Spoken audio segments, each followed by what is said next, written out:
അസ്സലാമു അലൈക്കും വറഹ്മത്തുള്ളാഹി. ബിസ്മില്ലാഹിർ റഹ്മാനിർ റഹീം. അൽഹംദുലില്ലാഹി റബ്ബിൽ ആലമീൻ. വസ്സലാത്തു വസ്സലാമു അലാ സയ്യിദിൽ മുർസലീൻ വഅലാ ആലിഹി വസഹ്ബിഹി അജ്മഈൻ. മുറാദി യാ മുറാദി യാ മുറാദി മുറാദി ശാ ഖദീറുല്ലാഹ് മുറാദി വശൗഖി അൻത യാ ഖുത്ബൽ സമാനി വജൂദി മദ്ഹറുല്ലാഹി സുൽത്താനി. വന്ദനായ നായിബ് ഖുത്ബുൽ സമാൻ ശൈഖ് നിസാമുദ്ദീൻ സുൽത്താൻ ഷാ ഖാദിരി ചിശ്തി. മഹാനവർകളെ സമീപിച്ചാൽ ഇഖ്ലാസ് ഉണ്ടാക്കാം എന്നാണ് നാം കഴിഞ്ഞ എപ്പിസോഡിൽ പറഞ്ഞു വെച്ചത്. അതെങ്ങനെ? മഹാനവർകളെ സമീപിച്ചാൽ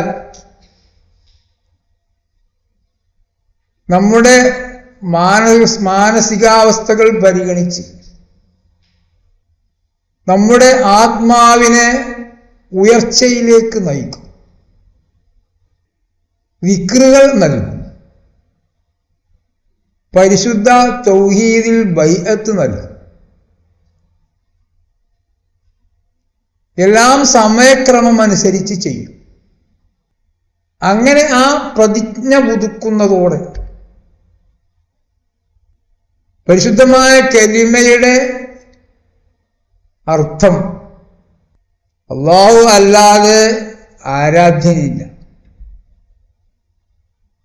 ഇലാഹില്ല, സർവചരാചരങ്ങളുടെയും സകലമാന ചലന നിശ്ചലനങ്ങളും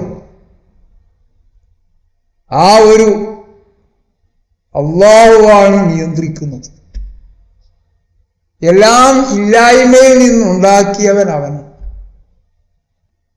അവന്റെ മുമ്പിൽ ഏത് കൊലകൊമ്പനും നിസ്സാരൻ. അവൻ കരുണാവാരിധിയാണ്. സകലമാന കരുണാമയന്മാരെക്കാളും കാരുണ്യമുള്ളവരാണ്.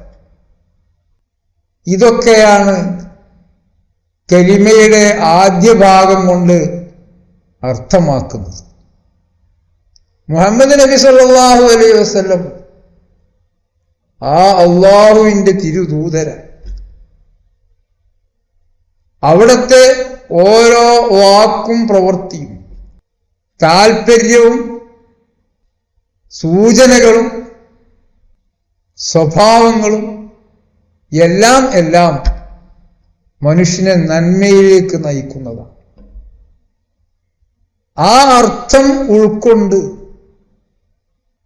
തിരുനബിയെ അങ്ങേയറ്റം സ്നേഹിക്കാൻ അവൻ സജ്ജനാവും. എങ്ങനെ? അവന്റെ ശൈഖിനെ സ്നേഹിക്കലിലൂടെ. ശൈഖിനെ നന്നായി സ്നേഹിക്കുക വഴി അതോടൊപ്പം തിരുനബി സല്ലല്ലാഹു അലൈഹി വസല്ലമയെ അങ്ങേയറ്റം സ്നേഹിച്ചവനായിത്തീരുന്നു. കാരണം ശൈഖ് അങ്ങനെയാണ്. തിരുനബി സല്ലല്ലാഹു അലൈഹി വസല്ലമയെ അങ്ങേയറ്റം സ്നേഹിക്കുക വഴി അവൻ അല്ലാഹുവിനെ അങ്ങേയറ്റം സ്നേഹിച്ചവനായിത്തീരും. അങ്ങനെ ഇഷ്കിന്റെ, പ്രേമത്തിന്റെ മൂർധന്യതയിലെത്തുമ്പോൾ അവൻ അവന്റെ ഇഷ്ടഭാജനത്തെ മാത്രമേ പരിഗണിക്കൂ. അവന്റെ ഓരോ ചലനങ്ങൾ കൊണ്ട്, ഓരോ നിശ്ചലനങ്ങൾ കൊണ്ട്, ഓരോ ആരാധന കൊണ്ട് അവൻ പരിഗണിക്കുന്നത് അവന്റെ ഇഷ്ടഭാജനത്തെ മാത്രമായിരിക്കും.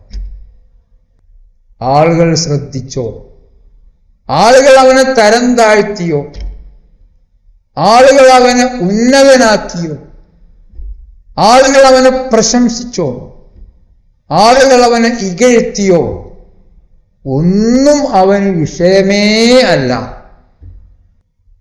അവൻ ചെയ്യാൻ ഇറങ്ങിത്തിരിക്കുമ്പോൾ അവന്റെ ഇഷ്ടഭാജനം,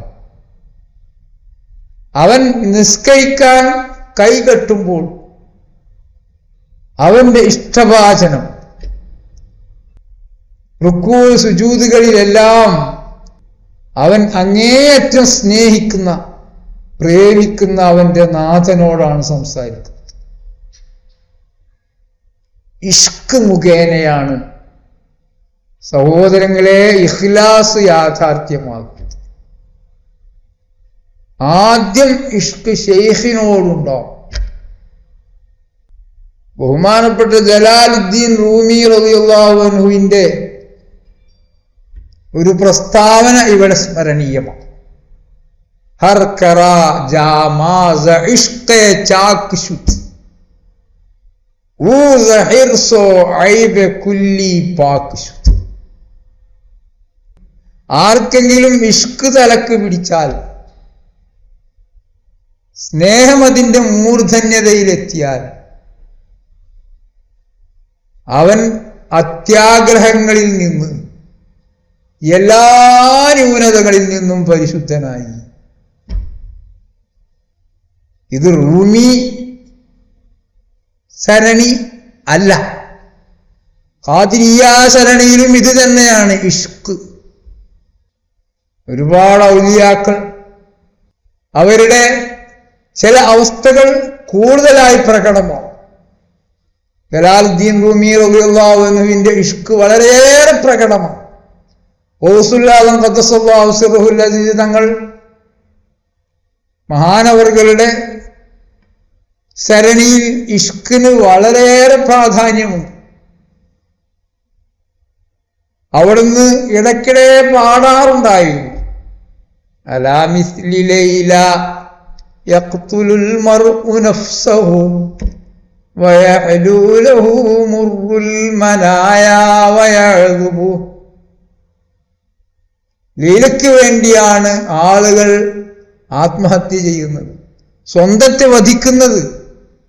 സ്വന്തത്തെ വധിച്ചാൽ പോലും, സ്വന്തത്തെ ഇല്ലായ്മ ചെയ്താൽ പോലും ലൈലയെ കിട്ടുമെങ്കിൽ അതാണ് ഭേദം. വയഹലൂ ലഹു മുർറുൽ മനായാ വയഅദുബു. കൈപ്പേറിയ മരണങ്ങൾ അവന് വേണ്ടി മധുരമൂറിയതായി മാറുന്നു, ഏറ്റവും രുചികരമുള്ളതായി മാറുന്നു, രുചിയുള്ളതായി മാറുന്നു എന്ന് ലൈലക്ക് വേണ്ടി ലൈലയെ പ്രേമിച്ചവന് പാടിയതാണ്. പക്ഷേ ഗൗസുൽ ആദം ഖദ്ദസല്ലാഹു സിർറഹുൽ അസീസ് അത് ഇടയ്ക്കിടെ പാടാറുണ്ടായിരുന്നു. അവിടുത്തെ ഇഷ്ടഭാജനമായിരുന്നു അവർ ഉദ്ദേശിച്ചിരുന്നത്. അവിടുത്തെ ഷെയ്ഖിലൂടെ നബി സല്ലല്ലാഹു അലൈഹി വസല്ലമയിലൂടെ പ്രപഞ്ചനാഥനായ അല്ലാഹ്, ആ ഇഷ്ക് കലശലായി കഴിഞ്ഞാൽ, ആ പ്രേമം അതിൻ്റെ മൂർധന്യതയിലെത്തിക്കഴിഞ്ഞാൽ, സഹോദരങ്ങളെ, പിന്നീട് ഓരോ ആരാധനയിലും അവന് പ്രശ്നമാകുന്നത് അവന്റെ ഇഷ്ടഭാജനം മാത്രമായി. ആരാധനയുടെ സമയത്ത് അല്ലാത്ത സമയങ്ങളിലുമെല്ലാം അവൻ ഏറ്റവും പരിഗണിക്കുന്നത്, അവൻ ഏറ്റവും പ്രാധാന്യമുള്ളത് അവന്റെ മെഹബൂബായിരിക്കും. ഒരു കാരണവശാലും ഇഖ്ലാസിന് വിപരീതമായ ഒന്നവനിൽ നിന്നുണ്ടാവുകയില്ല. ഞാൻ തഹജ്ജുദ് നിസ്കരിക്കുന്നത് അവൻ കണ്ടാൽ അവനും എന്നെ ഒരു ഭക്തനായി മനസ്സിലാക്കും. അതിലൊരു സന്തോഷം കണ്ടെത്തുന്നത് ഇഷ്കില്ലാത്തവനാണ്, പ്രേമമില്ലാത്തവനാണ്. ശൈഖിനോട്, തിരുനബി സല്ലല്ലാഹു അലൈഹി വസല്ലമയോട്, അള്ളാഹുവിനോട് പ്രേമമില്ലാത്തവനാണ് ആ ഒരു കാഴ്ചപ്പാടിലേക്ക് എത്തുന്നത്. അവനാണ് ആത്മാർത്ഥത നഷ്ടപ്പെടുന്നത്, അഹങ്കാരമുണ്ടാകുന്നത് അവനാണ്.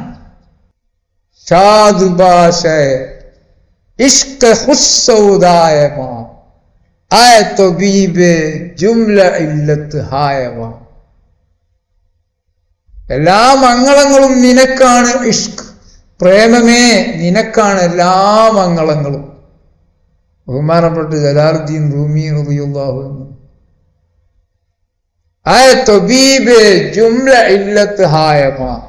എല്ലാ രോഗങ്ങളുടെയും ഡോക്ടറായിട്ടുള്ളവരെ, മാനസികമായി ഒരുപാട് രോഗങ്ങൾ, നമ്മുടെ ആരാധനകളെ നിഷ്ഫലമാക്കുന്ന രോഗങ്ങൾ ഒട്ടനവധിയാണ്. ആളെ കാണിക്കാൻ ചെയ്യുക, ഒരാളെക്കുറിച്ചുള്ള തെറ്റിദ്ധാരണ, അഹങ്കാരം, അവനെ ചെറുതായി കാണുന്നത്, അസൂയ, പക, ഇങ്ങനെ കണക്കില്ലാത്ത മാനസിക രോഗങ്ങൾ, ഇതെല്ലാം നമ്മുടെ ആരാധനകളെ നിഷ്ഫലമാക്കി കളയും. ഇൻഷാ അല്ലാഹ് ചിലതൊക്കെ നമുക്ക് പിന്നീട് വിവരിക്കാം. ഏതായിരുന്നാലും അവയുടെ എല്ലാം ഡോക്ടർ അത്തരം രോഗങ്ങളെ മുഴുവൻ ചികിത്സിച്ച് മാറ്റുന്നതാര്? ഇഷ്ക്, പ്രേമം. ആദവായെ നിഖ്വത്തോ നാമൂസമാ ആതു അഫ്ലാത്തൂന ജാലി നൂസമാ. ഞങ്ങളുടെ അഹങ്കാരത്തിന്, ഞങ്ങളുടെ ദുരഭിമാനങ്ങൾക്ക്, അതിനെല്ലാം മരുന്നായിട്ടുള്ളവരെ, ഞങ്ങളുടെ പ്ലാറ്റോയും ജാലിനൂസും ഒക്കെ ആയിട്ടുള്ളവരെ, ഞങ്ങളിൽ വലിയ വലിയ മാറ്റങ്ങൾക്ക് വഴിവെച്ചവരെ, വലിയ വലിയ മാറ്റങ്ങൾക്ക് ഹേതുകമായവരെ എന്ന് ഇഷ്കിനെ വിളിച്ച് ബഹുമാനപ്പെട്ട ജലാലുദ്ദീൻ റൂമി റളിയല്ലാഹു അൻഹു പറഞ്ഞത് അങ്ങനെയാണ്. റസൂലുള്ളാഹി ഖദ്ദസല്ലാഹു സിർറഹുൽ അസീസ് ലൈലയെ കുറിച്ച് മജ്നൂൻ പറഞ്ഞത് ആവർത്തിച്ചു കൊണ്ടിരിക്കുന്നത് തൻ്റെ മഅ്ശൂഖിനെ ആലോചിച്ചുകൊണ്ട്. ആ ഒരു ഇഷ്കിലേക്ക് സഹോദരങ്ങളെ നാം എത്തിക്കഴിഞ്ഞാൽ, ഒന്നരായ നായിബ് ഖുത്ബുസ്സമാൻ ശൈഖ് നിസാമുദ്ദീൻ സുൽത്താൻ ഷാ ഖാദിരി ചിസ്തി ഇഷ്കിന്റെ ഉറവിടമായ, ഇഷ്കിന്റെ കേദാരമായ മഹാനവറുകളുമായി സമീപിച്ച് മഹാനവറുകളിൽ നിന്ന് ദിക്ർ സ്വീകരിച്ച് അവിടുത്തെ നിർദ്ദേശങ്ങൾ പാലിച്ച് ആത്മാവുമായി ഒരു ബന്ധം സ്ഥാപിച്ച് ഇഷ്ക്, മഹാനവറുകളുമായി സ്നേഹബന്ധം അത് തെളിഞ്ഞു തുടങ്ങിയാൽ നിസ്സംശയം നമ്മുടെ ആരാധനകളിൽ മറ്റൊന്നും കലരുകയില്ല. ഖാലിസായി മാറും, നിഷ്കളങ്കമായി മാറും. ഇൻഷാ അല്ലാഹ് അനുഭവിച്ചറിയാൻ, നേരിട്ട് അനുഭവിക്കാൻ അല്ലാഹു നമുക്ക് തൗഫീഖ് നൽകുമാറാകട്ടെ. അസ്സലാമു അലൈക്കും വറഹ്മത്തുള്ളാഹി.